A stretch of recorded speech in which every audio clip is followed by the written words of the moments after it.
by fans, for fans, the Hog Style. And now, here's your host, Sean Conti.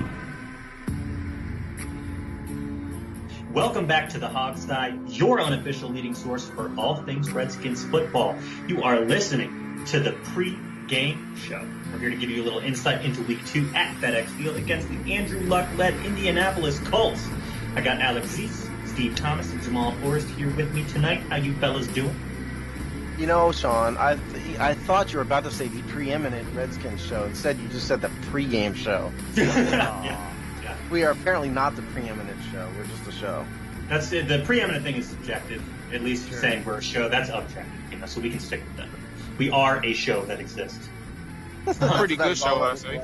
Yeah, we're a pretty good show. At least half the time, we're a good show. That's what I've learned. That's how I put look at at least 70% effort in every week. I don't think I can honestly say we've had a true just stinker, awful stinker. Oh, maybe I think if you go back, go back and listen. I don't want to do that. I want to keep up the illusion in my head. I don't want to do that. It probably goes back before Jamal, though. I mean, y'all told me the horror stories. Yeah. We got this thing down by then. Yeah. I think the worst moment we ever had is when we had Ty and Secchi on and he couldn't hear us. Yeah, that was on Joe Jacoby Part 1 was pretty rough, too, if you guys It came out good, though. It did come out good. Yeah. With Alex's miracle working, it came out good. But Joe was nice about it. He was very Yeah. So, sometimes we just start the show talking about the weather. Can we actually talk about the hurricane that could or could not, impact this game a little bit before we get, into the weeds of everything? Like, I'm kind of surprised the Redskins have yet to announce any kind of plan B if this thing turns back north. I don't think it's expected to, though, is it? I don't think it is at this point, but I was surprised It'd have to be a pretty hard, or the day before.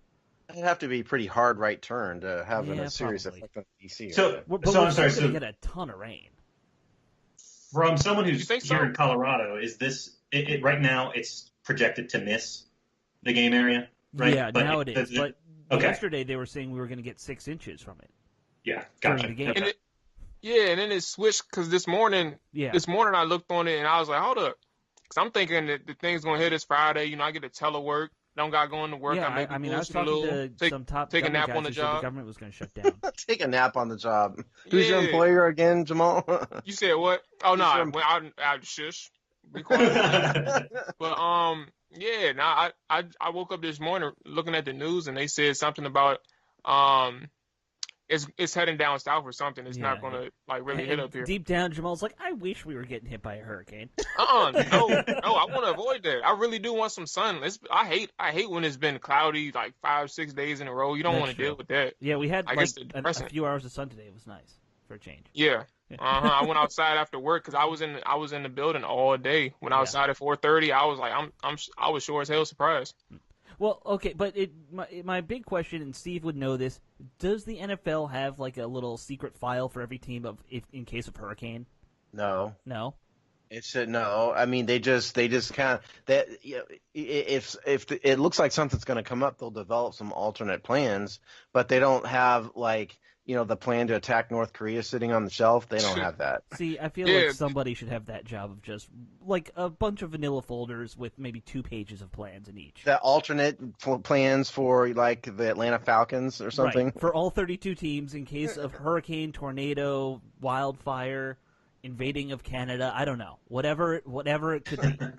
It was weird because last year they just got lucky with the Tampa Bay game. I forgot who they played though. Because they played on the bye week. Oh, right. Yeah, but I guess it doesn't work out that way with every single situation. So that sucks. But I wonder what would the plan be? Do you cancel the game completely or do you play the game? Well, the obvious, they would never cancel a game unless it's something horrific, like 9/11. Right. Or they put it on the Monday night. That's what they did one year. They could do that. Or they could move the game to Indianapolis. Those are the obvious. Yeah. Or they could move it to Baltimore if the Ravens aren't in Somebody town. will have to they have to decide to host it or something. You could technically even move it into West Virginia, play at West Virginia's College Stadium. They're not going to do that on the NFL wouldn't accept that on as part of the no. Okay. See, that's why you should have a plan. And they don't. Well, How often Steve doesn't know where to go with this. Well, it's like, of course they shouldn't have a guy doing that. That's ridiculous. It would take a day. You want a full-time guy doing nothing but alternate schedule plans? Well, No, draw not the full blueprints time. out. You send him in. I want Roger Goodell to take a Friday and do it. That's all for everybody. Roger Goodell isn't doing anything by himself. Newsflash. Well, that's the problem. Can we get to yeah, sorry, I didn't mean to go on a tangent. But no, by all means, let's do that. But first, Steve, hit us with the updates from this week for the roster. Okay. We had a whole bunch of roster stuff go on. Not all of it good, unfortunately. The big news was that the Redskins have lost a third of their starting wide receivers, or of their active wide receivers. Trey Quinn and Cam Sims both went to IR. They both have high ankle sprains, and they both require surgery, and they're both having it this week. So and we don't know anything about Maurice Harris. He was a limited participant in practice on Wednesday, which is the day where we're recording this. We don't know. It appears as though he's not been cleared for contact yet. So status unknown in terms of game time. We signed Jehu Chesson, and forgive me if I'm pronouncing his name wrong. Don't know. And if you ask what's a Jehu Chesson is a 2017 Michigan guy, University of Michigan, 6'3", about 210 pounds. A good comp for him, actually, is Brian Quick. He's an interesting prospect who had his college career ruined by injuries. He lost a lot of his speed, when he came back. He's known as a guy who has some athletic ability, but is a little bit raw and ragged when it comes to running routes. So that's Jehu Chesson. They re-signed Brian Quick. And, Jay Gruden in his presser today had an interesting comment. Somebody asked him, what'd you say to Brian Quick? And Jay just said, hey, you want to come back? Yes, good. That was the conversation. So they signed. Are you serious? That was straight out of the transcript. Oh, that's funny. Yeah. Okay. So anyway, they signed Chesson, signed Quick, IR'd Quinn, IR'd Sims, waived Josh Keys. Josh, sorry, we hardly knew you. This is the linebacker they signed last week. Is already gone. Right. And they've made a couple practice squad moves, which you won't dwell on, except to say that Kenny Ladler, who was with us in the offseason, is now back and on the practice squad. So that is roster moves for this week. Let's pray that we don't have to make a bunch more next week. I mean, well, we're always going to have to make one or two, and hopefully it's just back to the roster guys. That's more where my mindset is with the NFL nowadays. Well, let's just hope that Maurice Harris comes back at some point because he's had a concussion forever. Right. Well, yeah, that does worry you, a long-term concussion thing. I'm a little surprised that they went with this Jehu Chesson guy over Simmie Cobbs or somebody. Yeah, or Darvin Kidsey. I was a little somebody surprised who's on at that. the squad, But I was going to say that they said, I forgot who it was, when I was looking at Twitter today, they like, Simi. They said Simi wasn't ready yet in the coach's ass, so okay. I guess that's probably why they didn't promote him. And Jehu has got a year on those guys. I mean, he's a 2017. I get that, yeah. So I don't know. I mean, I don't think be active, right? Probably not. I mean, the Redskins said that he's going to be, or Jay Gruden rather said that Chesson's going to be stick to the outside. So I don't. Interestingly enough, it appears as though our backup slot receiver is Jordan Reed. This is something that Jay Gruden mentioned. Now, it's not as weird as you might think, because from a scheme perspective, they do the same thing very much. Right. Yeah. They do the same thing. They're in the same spot. They're running a lot of drag routes, shallow crossers, that kind of thing. So it's not as nutty as you might think, particularly when you have Jordan Reed. Find space, get 5 yards, get more. Yeah, exactly. Yeah. So that's apparently the plan if Jameson Crowder goes down. Cross your fingers. Okay. Gotcha. All right, so let's get into it. Are we? I gotta say, in terms of the Colts, did you guys watch this game this past week by any chance? Colts Bengals. I all 22 to big chunk of it. Yeah, I watched highlights and a little all 22 here and there when I had time. So every single one of us went into this one calling a win for the Redskins. Are we feeling more confident in that or negative in that coming out of the week one results? I am trying to make myself feel less confident, but am secretly probably more confident, if that makes sense. You don't want to get too high on a game, right? But I mean, what do the Colts have? Their defense looks terrible. Like there's nothing about their defense that scares me like the Cardinals did. In some ways, they're the inverse of the Cardinals. They have a good quarterback with nothing around him, whereas the Cardinals had everything except for a good quarterback. So, like that, it'll be an interesting test to see how well-rounded the Redskins really are to go against that. But let's talk about some actual detailed football, shall we, kids? Okay, on defense, first of all, I think you're right. Their defensive line doesn't necessarily scare me. I mean, the likes of Danico Autry and Al Woods is in the interior defensive line. That doesn't do it for me. Malik Hooker is sort of the star of the defensive backfield, and I don't know how much that's saying either, quite honestly. He's okay. Nothing wrong. He belongs in the NFL. There you go. Yeah, certainly. And they're primarily in a 4-3, defense, which I think we can do well. A guy like Jordan Reed with one less linebacker out there can probably do well against, so that's a positive. We just kind of saw him against 4-3 too. I mean, yeah. And I don't think, I don't know, I completely lost my train of thought. It's my next thought, but thanks a lot, Alex. No, but anyway, I don't think that this defense. I didn't see this defense put a ton of pressure on Andy Dalton against the Bengals, and the Bengals. I didn't see them do wonders along the defensive line. I do think that from a talent perspective, this is a team the Redskins matches up well against, offense to defense. And I agree. I don't think too highly of the roster. I don't know the inside out of the roster, but I do know for a little while that their secondary is I guess I say mediocre for the most part. They do have a couple pieces in one really in Malik Hooker, and I don't even know what's his. I know last time I heard him he was hurt or injured. I wouldn't say hurt. He's not on the injury report this week. Okay, so yeah, I don't know what's going on with him in terms of how he's playing. I haven't been paying too much attention to the Colts at all. You guys know more than me in terms of the All-22. I haven't had a chance to look at them yet. But their pass rushers is something that I always like from afar.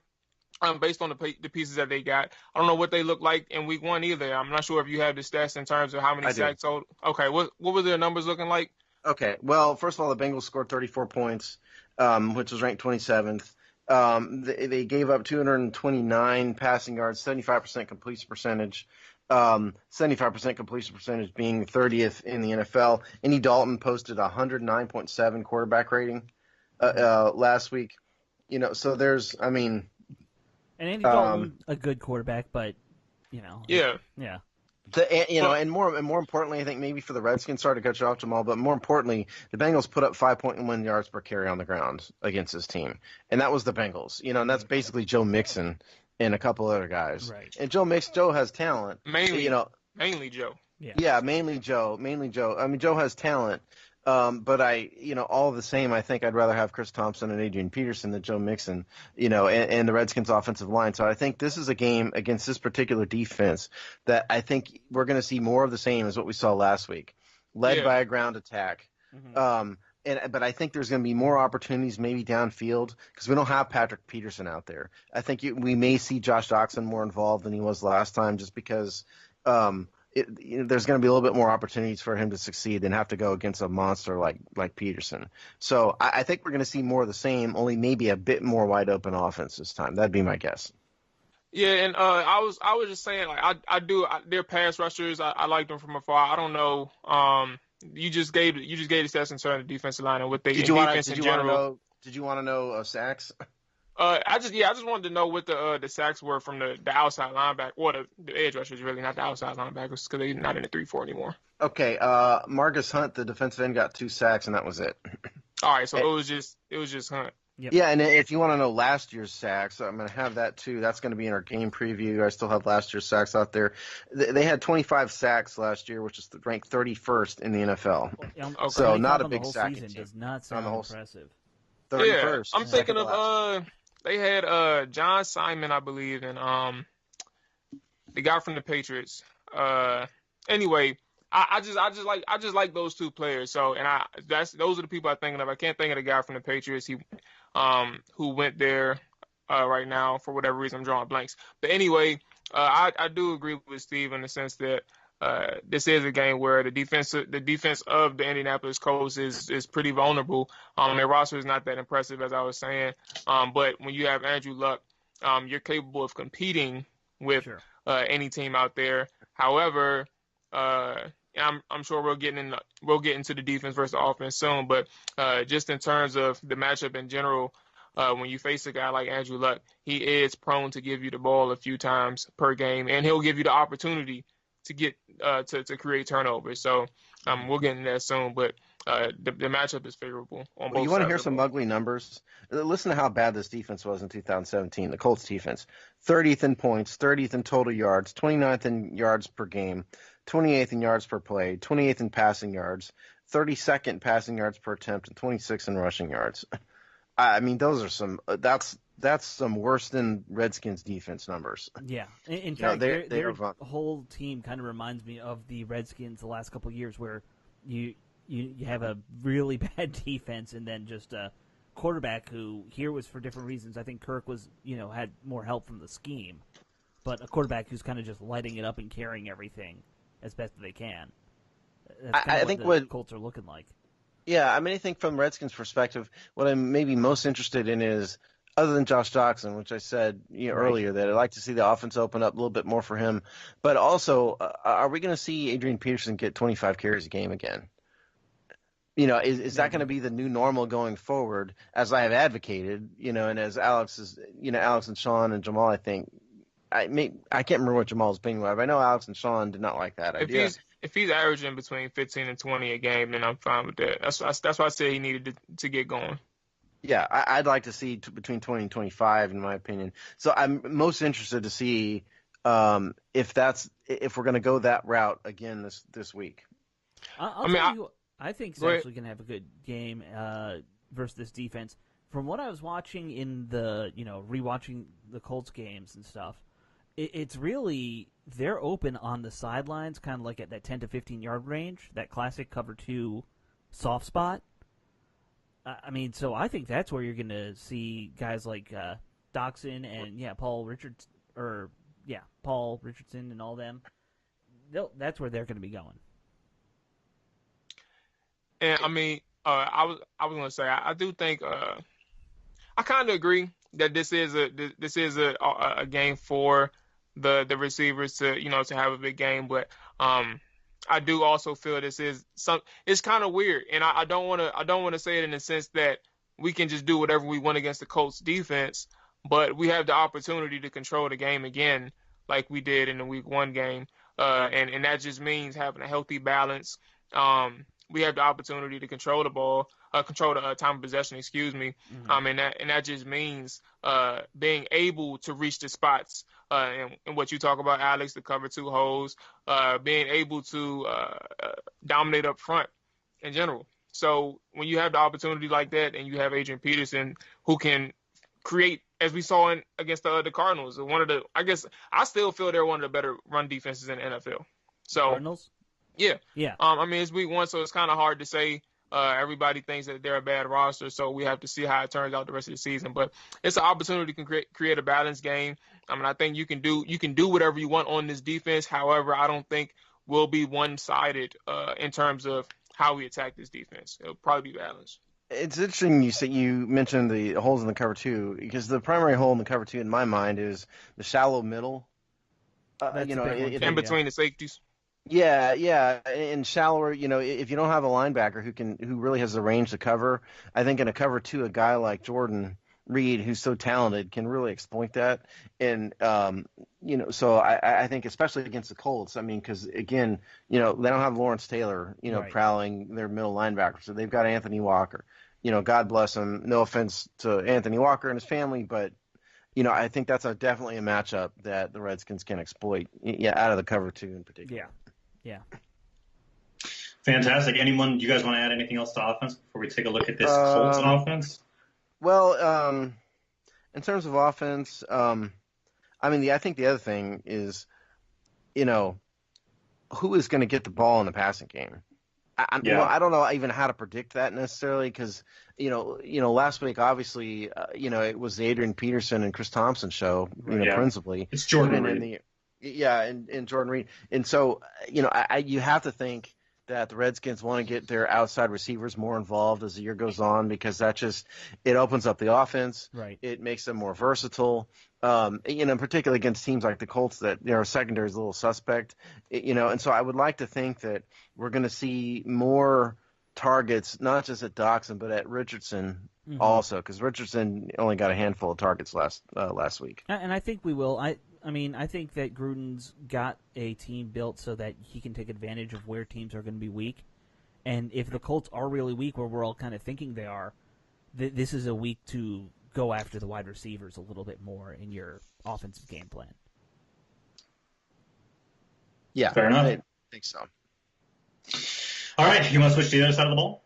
Let's do. Yeah. Let's do it. So the Colts had a quite productive week last week. I mean, they didn't win the game, as we all probably know, but it doesn't mean they weren't able to put things together. This might be a tougher matchup than we were expecting. Well, let me give you some numbers to start with here. Last week against the Bengals, Andrew Luck, and bear in mind, this is Luck's first game back since January of 2017, which is the last game of the 2016 season.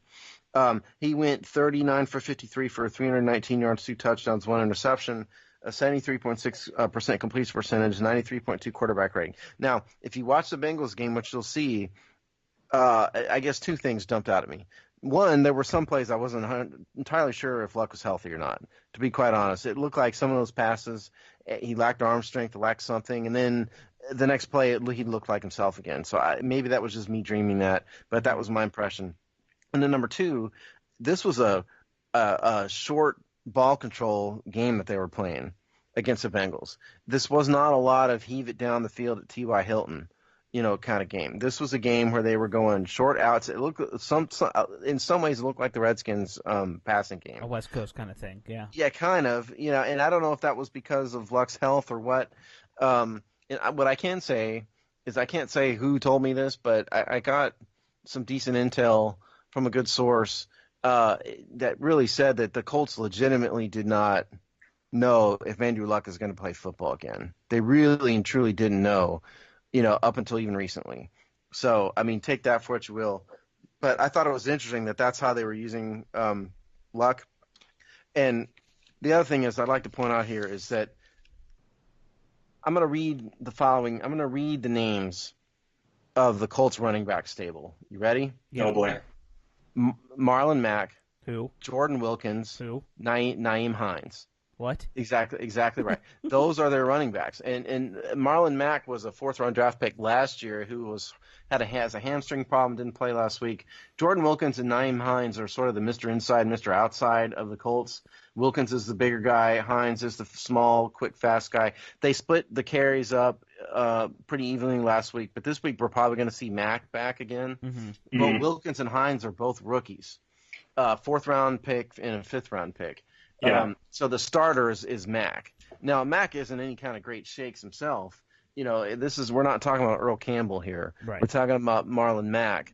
The other thing is, and then I'll shut up, the Colts offensive line. Now, they've got Quentin Nelson, who's a monster inside at the left guard position. Ryan Kelly from Notre Dame, good center, but their tackles are both banged up. Their tackles are both hurt, left and right tackles. They're probably going to play, but they're still banged up. And so, I don't know if that means you're going to see more gap runs, from these guys, perhaps. But their offensive line is suspect. That's my point. Mm-hmm. Yeah, I think that's absolutely true. I mean, I think in terms of the offense in general, this is something that you guys were saying a little bit earlier, but this is a team that's going to make mistakes. They're going to give you opportunities. They had a couple turnovers last week. They had a couple drops. The game actually probably would have been even more productive for them offensively if they hadn't had those mistakes. But I mean, this is not going to be an easy matchup. This is not necessarily an unproductive offensive team. What I was going to say, just to piggyback off you, Sean. Well, first thing, Steve, from what I understand with Frank Wright's offense is And I remember hearing this in preseason, like their goal with Andrew Luck is to try and instill in him to get the ball out quicker. And that's what you see. Is more so you make your drop, you find your read, you make the throw. And that's what they're trying to get Andrew Luck to start doing a little bit more consistently. So, and everything when you think of Andrew Luck in terms of people calling him a turnover machine maybe, or he's just very unprotected with the football, it's because of the fact that he holds on to the ball after that step and he's not so sure what to do with it. He tries to extend the play, turnovers occur. So that's where that is. And then I'll just quickly say, with to piggyback on Sean, this offense in general, and it starts with Andrew Luck. In the preseason, I don't think he turned the ball over a lot, but his decision making when those turnovers occur, it's typically the boneheaded decision. It's not the fluke. The pass just went a little far too inside, or there's a tip pass, anything like that. It's more so, why the hell are you throwing it to this person, or why the hell did you throw it straight to the defender? And this is things that goes on with Andrew Luck. So that's basically what I was going to. That's what I was going to say. It's just that it does start with Andrew Luck, and you have opportunities throughout the game when you play a guy like him. You do. And the one thing that I'll tell you does worry me about this team is not just that Andrew Luck. He is a talented quarterback even after these injuries. It's the fact that he does spread the ball around really well to his receivers. Yeah. I mean, I don't remember exactly, but I think 4 or 5 guys had 5 catches yesterday. I have that. Yeah, I have 5. that. Yeah, I mean, Ryan Grant 8, Jack Doyle, who's a tight end 7, T.Y. Hilton 5, and then Eric Ebron, the other tight end 4. Oh, okay. I thought they had one more with. Okay, but anyway. Well, I'm sorry. Well, Hines, the running back, had 7. Oh, okay. There you go. So I mean, that's spreading the ball around pretty damn well. Yeah. And so that is one thing this team's going to have to watch for that we didn't have to worry as much about with the Cardinals. I mean, the Cardinals, it was like kind of key off on 2 guys and you're okay. Exactly. There's a reason why he's spreading the ball around. The other, it's not just because it's smart game planning, which it is. It's also because they don't have a lot of weapons. Right. Sure. T.Y. Hilton is their big play guy. Yeah, he's a weapon. But Ryan Grant is a starter. The Apostle Ryan Grant. Right. And I understand the new tight end they got's pretty good. Is it Doyle? Jack Doyle and Eric Ebron, they both have some talent. Right. But none of these guys really scare you. I mean, Hilton is the one guy who probably, if anybody scares you, it's going to be Hilton, and then it's going to be Hines out of the backfield because he's, like I said, he's a short, small, speedy guy. Sure. Chris Thompson type, if you will. So, I think what Luck spreads it around in part because he has to. But here's the thing, to me. I think this is a week you just unload on Andrew Luck because so goes Andrew Luck, so goes the Colts. And particularly if their left and right tackles are hurt, we didn't see much from Ryan Kerrigan and Preston Smith last week. I think, and part of it was they just weren't blitzing a lot and they were dropping a lot, dropping back into coverage. I get that. But I think this is a week you go after, you just mercilessly blitz Andrew Luck, because Andrew Luck has taken a ton of hits over the years. Yeah. And that's also why they're trying to get him to, get rid of the ball quicker, is because they don't want him to take a million sacks again. Yep. So I think you blitz him mercilessly from the edges, from the interior, stunts, whatever you have to do. But I think you hit Andrew Luck over and over and over again as many times as you can. Right. And the only person that you have to worry about that's a major threat on their roster, if you do send the blitzes his way, is Ryan Grant. Now, I'm not sure if you guys know Ryan Grant, but he's actually one of the he's one of the better receivers in the NFL. He can do it all. Special teams receiver, slot, outside, X, Z, Y, all that stuff. Why don't we have a guy like that, Jamal? What's going on? Look, we had somebody like that for 4 years, and he was let go. Who did we have that was like Ryan Grant? You're crazy. I want to know if it's like your long lost cousin or something. That's what I want to know. Look, I don't know what you're talking about. I'm just saying. But no, that's another thing. Just me personally to see how he does. I did see him in week 1 and a couple games in the preseason. I saw like 2 drops, which was unfortunate. he knows better than that. I talk to him on a daily. He knows better. But nah, I'm interested in seeing how he plays Sunday, just to see a full game with him in another uniform. So, but that's that. I mean, my thought is, if you're relying on Ryan Grant to be your number 2 receiver, you're lacking number 2 receivers. Didn't we rely on that exact thing last year? No, we did not. He was a backup. Ryan Grant is starting for the Indianapolis Colts. He was never a starter with the Redskins. So, yeah, that's fair, Steve. I would point out that many people around the league would probably say that about our stable of wide receivers as well. I've said that about our wide receivers on this show. That is true. Rick Snyder's trying to trade our best one. Yeah. Jamal, you want to address this? Because, let's bring this up. We love Rick. You obviously have something you got to talk about here. We love Rick Snyder. God bless him. But the setup here is that Rick went on 106.7 this morning, Wednesday morning, and mentioned apparently that he thought we ought to trade Josh Doctson. And Jamal took umbrage with this. So, Jamal. Yeah, and I wasn't upset because it's an opinion, but what I was lacking was understanding. It made absolutely no sense in the sense of football operations. The Redskins receivers as is a question mark. You have Paul Richardson, who is the ultimate weapon. He can basically work any part of the field for the Redskins. But then you have question marks. You have Josh Doctson. He's a vertical threat. Not in terms of speed, but he can make the plays, the big plays in terms of out-leaping your defender. You have Jamison Crowder who can work the slot. But I mean, in turn, it's still a question mark because you don't have anything behind that. You also don't have Josh Doctson is pretty inconsistent. One day he'll catch all of his targets.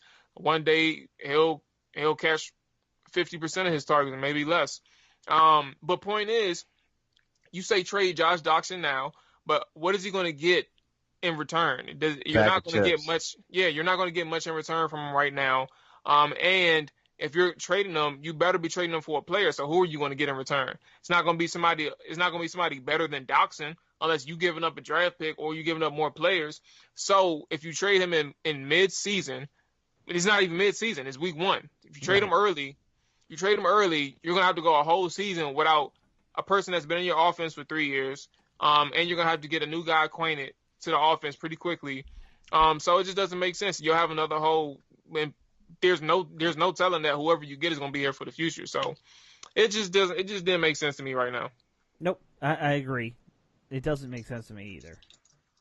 Yeah. Oh, I agree with you. I don't know what if Rick was drinking too much when he made that that statement or what. No, I'm just kidding about that. But the other thing is that I still think that Josh Doctson deserves more of a chance. We've seen him in exactly one game, and it was one game this year, and it was one game that he was up against Patrick Peterson. I think before we go off and trading the man, let's at least let him have a few games and see how he does this year. Doctson knows that this is the year he needs to produce. Mm-hmm. He knows that, so we'll see. And that's the thing. It's unfortunate, but it's legitimately true. When you say, you have to see more in Doctson, but eventually that will run out. We won't have much time to say that anymore. But in terms of its current state, yeah, we do need to see more from Josh Doctson. We haven't seen enough yet, and we have to get that opportunity to him.